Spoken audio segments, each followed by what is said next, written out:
चावल अक्सर स्टोर करने पर उनमें सुसरी लग जाती है। एक सिंपल ट्रिक से आप अपने चावल को महफूज रख सकते हैं।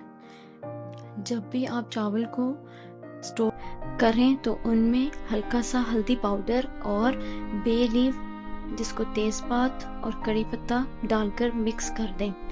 हल्दी एक नेचुरल प्रिजर्वेटिव है जो चावल को कीड़े मकोड़ों से बचाती है।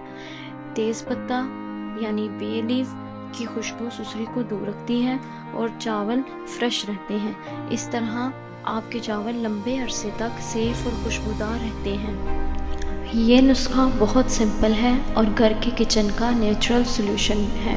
अगली दफ़ा चावल स्टोर करते वक्त ज़रूर ट्राई कीजिए और वीडियो पसंद आए तो लाइक कीजिए और शेयर करना मत भूलिए।